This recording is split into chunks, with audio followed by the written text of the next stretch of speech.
Hello everybody, I'm Filippo, the Artistic Director of the Museum of Contemporary Digital Art. Today I'm with Louis Malherbe, a designer from the Parcel Party team who designed 3 beautiful wearables from Decentraland inspired by the works that MoCDA will present at NFT Paris on the 24th and the 25th of February. Hi Louis, thanks for joining me. How are you?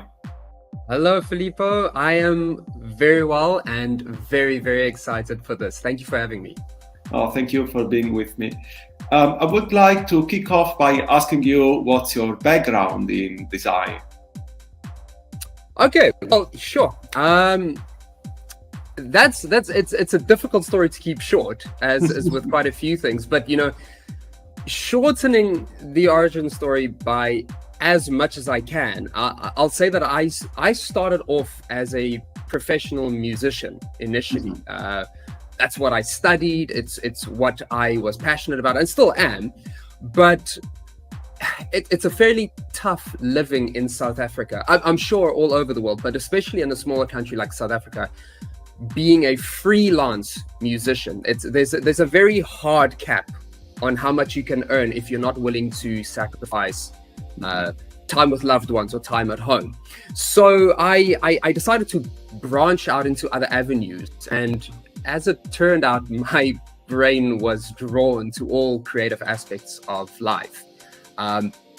So I jumped into the first thing I could think of, which was graphic design, which in hindsight was probably not the best move on my behalf, seeing as it was the freelance aspect that was the issue. And graphic design was very much a freelance job in South Africa as well. But anyway, I had no idea what it was really about or what it would take, but I was drawn to it because I remember as a teenager editing my emo photos on Photoshop and creating all of the MySpace images, and it was always great for me. So I signed up for a beginner online course, whilst obviously still working full-time and doing everything that I do. And that's how I started. Off I went. I spent the next year about doing a bunch of personal projects and, the University of YouTube, doing as many tutorials as I possibly could. And a company that I, at that point in time, was working for actually agreed to pay me a very small amount, but it was something to create, and this is the nice part, whatever I wanted for them, social media content, banners, flyers, posters, whatever we needed or whatever I felt we needed. They said, we'll give you a set amount each month. You just create, just do whatever you want. We're trying to get you to the point that you want to be at. So that's how it started for me, and I don't have any formal education. I don't really know the best ways to do a lot of things. And I don't always know the names of the techniques that I'm using. But I approached art and graphic design in the same way that I approached music, with a sort of like a calculated, cold hard logic, and a gut feeling telling me to do exactly what I think is right. I've never been a very creative side of the brain person. I've always approached everything I did with a bit of a mathematical approach.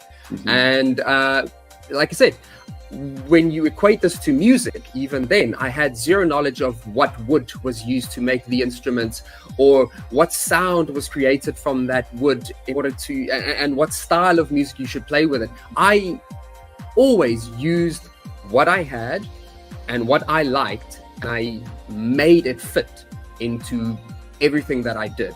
So I would be a rock musician playing for reggae artists because I knew how to just take what I did and do it well. And I used that same understanding and that same principle. I use it in graphic design, 3D modeling, 3D rendering, web design, any aspects of the creative world that I find myself in. I do that. I don't have a vast knowledge, but I know how to do what I do very well, and I know how to mold it and make it work with anything else. So just to round it all off, with regards to graphic design, I've dabbled in social media design, movie and event posters, album art, product packaging, logo design, corporate identity, website design, and development, and then finally, last but not least, 3D design. And full disclosure with regard to that, I never looked at 3D. I hadn't even thought about starting 3D design until last year, February. So it has been now maybe 1 year of me doing 3D, but the graphic design that backs it all up, that I've been doing for a very long time. This leads me to ask you about your role in the Parcel Party team. What do you do more often than not? Okay. I feel like Parcel Party is a massive reason why I even found myself in Decentraland. Again, it's a bunch of serendipitous coincidences that led me to meeting up with Corey Kovnats and Ben Wallace and all of these people. Ben is one of my best friends from South Africa, and he has always been a very big advocate of 3D work and all sorts of online types of artworks. And he managed to make his way into Decentraland and and he got to know Parcel Party, and he was blown away by what they did. This decentralized, and I know there's a lot of them, but at that point it was new for us, this decentralized events company, for lack of a better term, who would create wearables and create venues and have events and do activations, marketing. It was everything that happened in real life done by massive companies, but it was happening in a space where we had the tools to do that and do it very well. So I started speaking to Corey as well. Ben put in a good word for me. This is 100% why I started learning 3D. Is because he said to me, you need to get in here. You have the graphic design background. You can definitely do it well. You just need to pick up this one other little tool, this one hurdle, which is 3D. And you can do this. And I was skeptical. I was hesitant. I have a lot of imposter syndrome, not being an educated artist or graphic designer, so that gets in the way a lot. But point being is, I got in there, I did it, I started speaking to Corey, and it just clicked. Every single thing that we had to do, it was easy. It felt like it was meant to be. So yes, Parcel Party. I am essentially, I guess, let's get back to the main question. I started off as a co-designer there. I am currently the lead designer at Parcel Party. So I handle the majority of wearables. I want to say the majority of event builds, as in location builds, but that's too much to handle. So that's still between me and Ben, where we both handle that. But when it comes to wearables, I'm the go-to. So they come to me first, and that's what I handle. I understand. Speaking of designing wearables, I wonder if you could let me know more about how you create usually a new design project. What's the usual process that leads you to create, a new design? Okay. So that's also interesting. As I mentioned, and it's going to come back to this a lot, because I feel like it's my biggest maybe hurdle, but also my biggest boon is the fact that I'm not professionally taught. Find it gives me a very unique approach to the things I do, but it also makes certain things difficult. But okay, so as I mentioned, no formal education in graphic design, and I feel like because of this, I've definitely picked up some bad habits, maybe, but also I never learned the standard ways of how to start prepping for a project and how to manage the project. Because I mean, I'm currently 33. I've done a lot of this kind of stuff on my own. I've always been self-employed. So I always assumed I know how to manage my own projects, which isn't the case. It's not the case. I make it work, but it might not be the best way to do it. But I mean, I have the gist of it down. I always start with a mood board. It's a must, right? Full of references. I usually ask my wife to help me brainstorm, because it helps me get away from forming habits because it's again, like I said, I have a very small skill set and I just know how to spread it really wide. But that also means that I tend to use the same approaches with a lot of things. So I like to mood board. I like to ask my wife for her input and other friends, but my wife's always here, so she gets burdened with it. So I just think mood boarding is absolutely the easiest way for me to gather my thoughts and my inspirations from multiple sources and have it be visible. It helps me keep my thoughts on track, because otherwise I get very, very, very lost in the infinite when it comes to, you know, putting my thoughts and ideas into practice. And sorry for going back to music, it was the same there for me as well. I could play extremely intricate patterns over songs, but if someone asked me to do a drum solo, I would get very intimidated because I've got too many ideas and I struggle to direct it forward. So anyway, that's how I start projects, always with a mood board, so I can just limit where I'm looking and get a clear picture of what I want to do.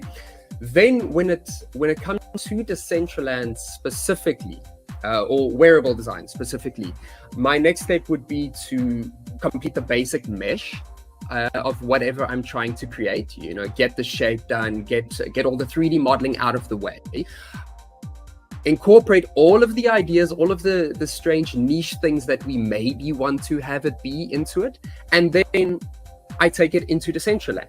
So take it out of Blender, which is my personal choice of modeling software. And I feel like probably a lot of Decentraland's modelers, because it's what they suggest. So I take it out of Blender, we go into Decentraland, because now I need to make sure that this mesh that I have moves correctly. Do I need to make any changes to the shapes? Do I need to make changes to how the joints are put together, to the weight painting that I've done? Or do I need to revisit the entire concept? Do I need to wipe it and just start from scratch? Because that's happened. Sometimes you try something, it doesn't happen, you just restart. So now, once all of this is done, I've confirmed that it works, the next step for me, probably the most fun part for me, is texturing. So, and I wish I could show people the process, and we will at some stage in more light, but just the steps it takes from going from this basic drafted model to this beautifully textured thing, there's such a big step there. So I take my work into Substance Painter, where I get to make use of my extensive graphic design skills, you know, my background and all the expertise that I've built up to create awesome textures for these meshes. So personally, I feel this is where I shine, and it's where my strengths mostly lie. But yeah, okay, it feels like it's getting off topic, so I'll wrap the answer there. Makes absolute sense. Speaking of the pieces we will present at NFT Paris, can you please describe how you approached each of them? Was there any part of the, you know, the initial stages of your process that you would like to share with us? Okay, yes. So I found who's Giuseppe. I found Giuseppe's piece. I think it's Anthropogenica. Yeah. I found that for some reason to be the easiest piece for me to conceptualize. I feel it's because he had an art piece that had a meaning behind it for him. I'm sure all the art pieces have meanings, but he made his meaning public. It was written there. This was about the duality of man, of creating beautiful things and destroying what we have on Earth. He had the reference in there about plastic bottles. I think 16,000 single-use plastic bottles being sold every second around the globe, something crazy like that. And I just, you know, I look at what he had in there and I felt, yes, I loved. It wasn't Indian, but I felt like I wanted this very ethnic, because of the elephant, type of clothing pattern or shape. But there was nothing Indian about the piece, so I had to make the clothing that shape. I had to use the fresco style art of the Sistine Chapel to texture it. But then I had to work in this elephant in there somewhere, and I had to figure out how to get the plastic in there. And it's something that I had been wanting to do for a long time, is create a big poofy see-through plastic bomber jacket. Because and you'll see it in my mood boarding, a lot of those animated references I use there are from games that I've played, and it tends to be the main source of a lot of my inspiration from shows that I've watched, games that I've played. I tend to not really reference other artists as much, again, because I don't understand their work. I don't know what they do and why it's good. I like things that look cool to me, and I use that. So Giuseppe's one was really cool, really easy. Renderfruit, on the other hand, might have been my most difficult one, because it was incredibly abstract. There was no obvious meaning to me, and no meaning that I got from her. So I had to just look at it, find my own meaning, and I basically went with textures. I went with a tactile feel. My entire inspiration from her piece was feel. How does it feel? What does it look like? And I just love that textured bone rock effect that she was using. And then this black sparkly liquid reminded me, again, going back to my childhood inspirations, it reminded me very much of Venom from the Spider-Man series. You know, that whole symbiote, living ferrofluid-like substance. And that was my inspiration. I was like, I have to make some sort of a outfit. It looks like it is that ferrofluid type situation pulling apart. Everything else in there was just me looking at bone fashion, skeletal fashion, anything that would represent a body. And oh man, you can hear by the way that I'm waffling how difficult it was to find a way forward with it. But it ended up being really, really abstract itself, which is awesome. And then last, again, but not least, was Thato's work, fellow South African, which for some reason, it took me a long while to realize that. He was kind enough to give me a starting point. He sent it as a suggestion. He just did a base model. So I looked at it and I had a couple of ideas. I ran it past you. I ran it past Corey from Parcel Party. And I said, do you guys think I should just roll with this? Or should we try to do something else? And Corey said, he's never seen something like this in Decentraland. Do it, but do it your way. Yeah. And you had the same words for me. And the beauty about that one is because I had to spend so little time on the actual ideation of what shape I wanted to create, I could put all my efforts into texturing, which, as we've mentioned, I feel like that's my strong suit. And I also think that when we finished it, it does feel like one of the most unique pieces, not to take anything away from the others. I love them all, but this one was absolutely the most unique one. It was crazy. It's just crazy how it ended up. My inspiration for it was just golems, because I thought there's no other way for me to have this moving statue without having a proper concept for it. And I just thought golems from fantasy and mythology and all of that, just this living humanoid shape, but you have to have all these arcane symbols or alchemaic symbols and metals and stone, just very geo and very golem. That's kind of how my brain worked when I thought about texturing it. And the last little nitbit that I worked in there was I just wanted to find a pattern that felt a little bit African without making it obvious that this is a South African piece. I wanted it to be in there for Thato's sake. I wanted it to be in there for my sake. And that's why you'll find that one of the rocks just has a sort of South African pattern to it. So there's a bunch of little things that I try to work into it. No, I think you made an amazing job, honestly. All three of the pieces are very unique, and the artists are very satisfied with what you produced, and honestly we just look forward to presenting all of them in Paris and on the marketplace of Decentraland. To go back to the pieces, what aspects of designing the wearables have you found the most rewarding? Was it about the collaboration with the artist, or was it more about finding solutions, or finding inspirations in works that may not have been as clear as, for example, Giuseppe's work? Yeah. Okay. All right. Well, let me tackle this sort of as a two-part question then, because you mentioned in the collaboration with the artists as well, and I find that I know what I got out of this for myself, what aspects I enjoyed, and I'll get to that. But specifically, actually, the artists, this blew my mind. It was very interesting for me because all my life I've been working with clients directly for the most part.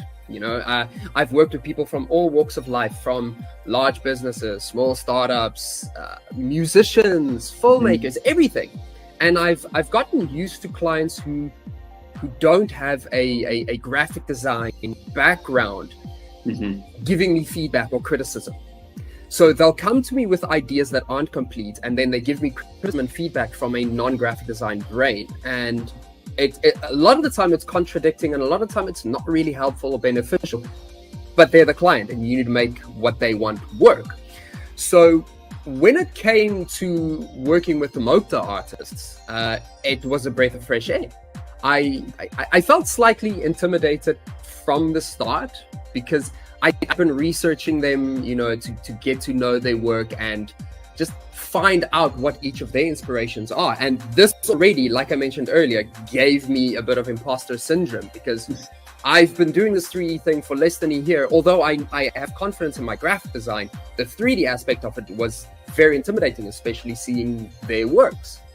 So I don't know if it was a fluke or if it's just 3D artists respecting other artists, but I received concise feedback from them, or like concise references, positive feedback with minimal changes mostly.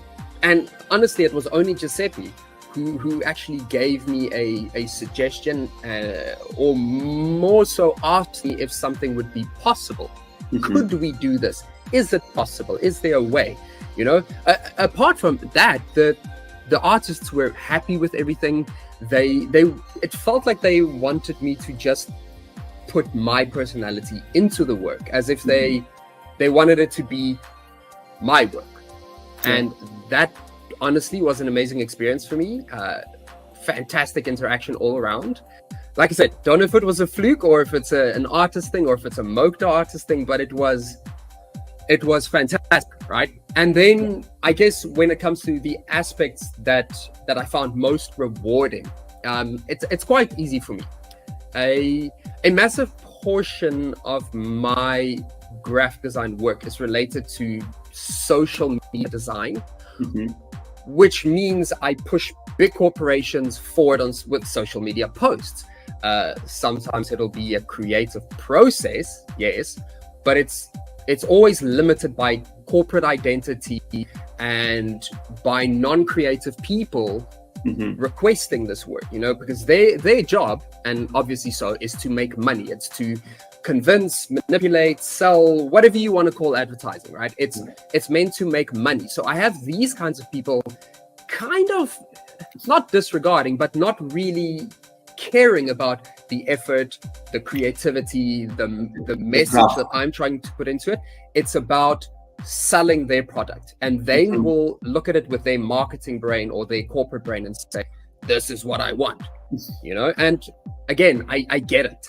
They pay my bills and I still enjoy what I do, but their job is making money for that business. So when it came to creating the MoCDA wearables, and obviously this is with a lot of the wearables in Decentraland that I get to do, it's just letting my imagination fly and seeing what I can come up with, because it's something I haven't really been able to do to this extent in a very long time. So like I mentioned as well, I tend to get lost in the infinite, but with these types of wearables, as long as the deadlines permit it, it's not a bad place to be sometimes, because I don't get to explore that part of my brain as often as I do.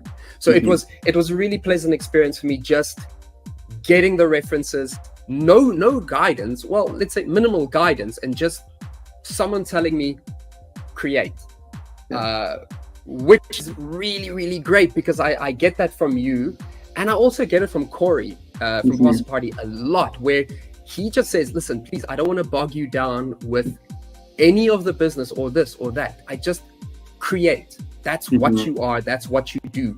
And this felt like I went back to why I do this. It's about creating and just visually communicating things. That's it. It's in totality just a massive creative outlet for me, and that's what I appreciate and like the most about this. I'm glad you enjoyed the process, and this project for us was very important because it allowed us to explore a field of creative arts that we, as MoCDA, we never explored in the past, and I'm specifically talking about wearables. And I think that not just myself, I mean the whole team think that your experience and your personality, your creativity really improved project was going to be in the first place, I believe. What advice would you give to someone who's just starting in designing wearables? Okay, yeah, probably a very fitting question, seeing as I feel like I'm pretty brand new at it myself.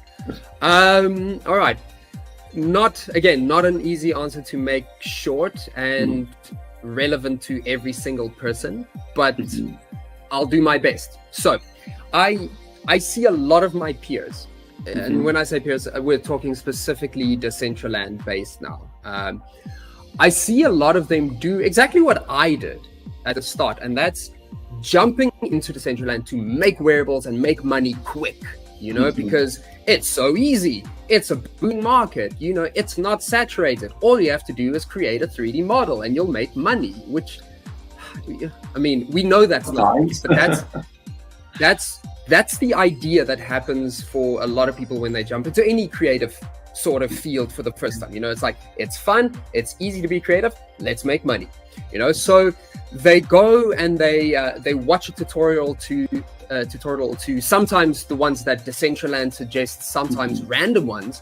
They learn how to build a mesh, and off they go. Now they're wearable designers, and yes, to a certain extent they are. But the problem is creating a 3D mesh and slapping basic colors. Let's not even call it texturing. Creating a 3D mesh and slapping basic colors on vertices and shapes is not an accomplishment. It's not a skill. No, it's the base requirement that you need in order to create a wearable. Now, the problem is that goes for every single other of the hundreds of people wanting to create wearables. They've all got that base requirement. So what do you do to set yourself apart from them? And I feel like this is not rocket science. This is not a revolutionary answer. It's, you need to find what sets you apart from those people. So for me, it helps that I'm completely unorthodox in how I approach things, which is a fluke in and of itself because I wasn't trained. So I just approach things however I want. But more importantly, I have a lot of graphic design experience, like I've mentioned many times now, and I see the biggest jumps in the quality of my work when I jump into parts that require my graphic design skill. So creating the mesh, cool, no problem. It looks fine, it's interesting. But when I can start texturing, I'm no longer limited by templates or by rules or anything like that. If I find something within the texturing process that isn't working for me in the software that I'm using, I whip out Photoshop and I manually edit it. I'll manually paint my shadows. I'll manually paint light flashes.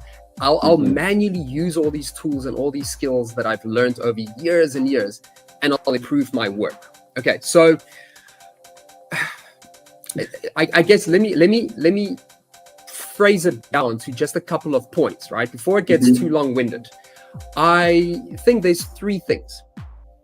ideally, that you would need to be a successful wearable designer, or at least more successful than the base requirement wearable designers, right? Which, in all honesty, this is what I am. I'm just one step above the base wearable designer. I'm just lucky that my texturing is very good.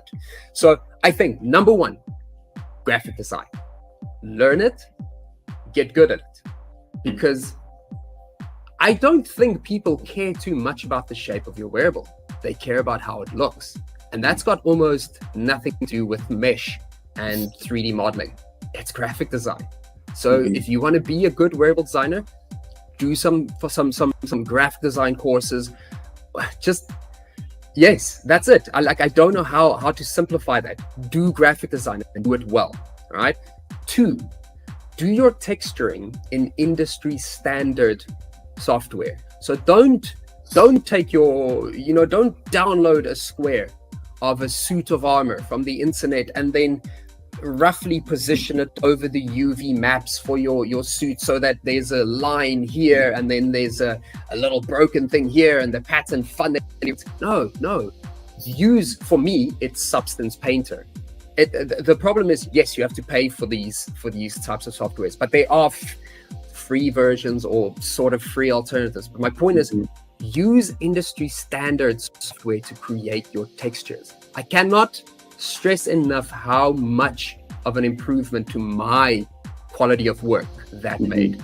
And then 3, and this is the biggest secret, I don't even know if I'm allowed to say this, is learn the techniques that allow you to manipulate Decentraland, like texture baking. These are not crazy ideas. If you're an actual practicing 3D modeler or 3D artist any way, shape or form, you know how to bake textures down, because Decentraland allows you to use 1 or 2 textures. Now, what happens when you want to have shadows and bumps and lights and all of that? You can only have 1 or 2 textures. So what do? You bake them down into a single texture map, right? So baking textures, because this is how we get the shadows and the emissive light bounces onto our wearables, regardless of what DCL's engines allow or support. So graphic design, industry standard software for your texturing, and learn those techniques that allow you to get better results from an engine that does not support the actual materials and so forth, the actual shaders that you want to use. That's the word, right? And then lastly, just do it. Create a lot. You only get better by building experience. So this largely plays in on point 1, graphic design, get good at it. This is that. Do it a lot. I've been doing it for a long time. I was really bad at this when I started. Maybe I'm still bad now, I don't know, but at least I get fairly good results. So just do it. Thank you, Louis. I think that all your suggestions will make sense not only to those who want to learn more about designing wearables, but I believe that there are many valuable lessons that you mentioned that can apply on many other art fields. Music, yes. visual art. Even I'm thinking about art writers and creators. In a way, it's almost the same thing. Like, you really need to know the basics. Like, you can't, for example, you can't open an exhibition or design an exhibition without knowing, how you can play with the unique features of a certain, physical room, or, for example, the Decentraland. And in a way, that's what we have been doing for over 2 years now at MoCDA. Like, now we know, we have been knowing for quite some time, but let's say that after 1 or 2 or 3 exhibitions, we know how to play with the features of the Decentraland. So we know that certain things will work, others won't. So how can we make sure the work will still look good as the artists and the curators want? So no, that's absolutely true and very valuable. Louis, I just want to thank you for your time. Of course, it was great learning more about your work and the wearables you design in collaboration with MoCDA and the artists. And we look forward to welcoming our public to Paris. And of course, don't forget to collect the wearables on the Decentraland Marketplace when they will be available. And stay tuned for more updates and news from MoCDA. Take care. Bye bye.